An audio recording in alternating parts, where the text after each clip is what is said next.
वक्फ amendment bill को लेकर देश भर में विरोध प्रदर्शन चल रहा है। ये बिल अल्पसंख्यक समुदाय के बीच गहरे असंतोष का कारण बन गया है, जो इसे काला कानून करार दे रहे हैं। इंडिया महागठबंधन के नेता और कार्यकर्ता भी इस कानून को वापस लेने की मांग जोर शोर से उठा रहे हैं। धरना प्रदर्शन और जुलूसों के माध्यम से लोग सरकार को चेतावनी देने में जुटे हैं।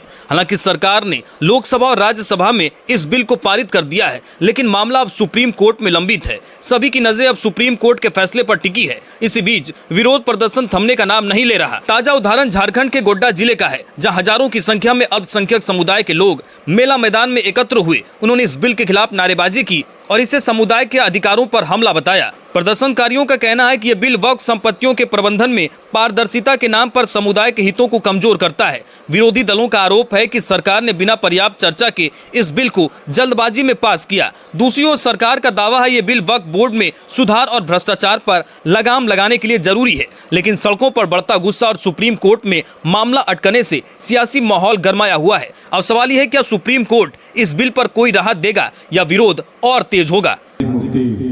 सोहराब साहब शादी से अपने हक के लिए हम लोग अपनों से बड़ों की आवाज पर लब्बैक कहते हुए उनसे कंधे से कंधा मिलाकर चलते हुए हम यहाँ तक पहुंचे हैं। आपका एक बार मेरी तरफ से बहुत बहुत खैर मकदम है।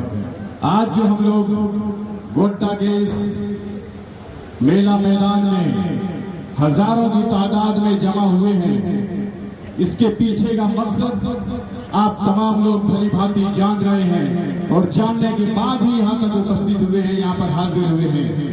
आप दिखा रहे हैं कि अगर भारत की सरकार की नजर हमारी उन संपत्तियों पर है जो हमारे पूर्वजों ने, हमारे बाप दादाओं ने और इस हिंदुस्तान के बड़े बड़े जमींदारों ने अल्लाह के नाम पर जो संपत्ति को वक्फ किया था, वक्फ का मतलब दान करना है।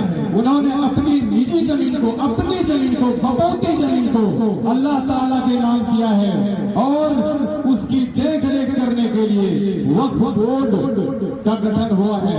और वक्फ बोर्ड आज से नहीं है, ये वक्फ बोर्ड चला आ रहा है और उनके अंडर में वो संपत्तियां हैं, उन पर नजर है भारत सरकार की। और इसी वजह से इस एक्ट में, इस बिल में संशोधन लाकर कुछ ऐसे प्रावधान उसमें डालने का प्रयास किया जा रहा है जिससे कि हमारी उन सब संपत्तियों पर कब्जा किया जाए और उसको हड़पने का प्रयास किया जाए। लेकिन यहाँ की गयूर अवाम, आप तमाम हजरात और पूरे हिंदुस्तान के अलग अलग जगहों पर, हर जगह पर इस तरह के प्रदर्शन, इस तरह के प्रोटेस्ट, इस तरह के एहतजाज हो रहे हैं और सब के सब बढ़ चढ़कर हिस्सा ले रहे हैं और सरकार को आगाह कर रहे हैं कि ऐ मोदी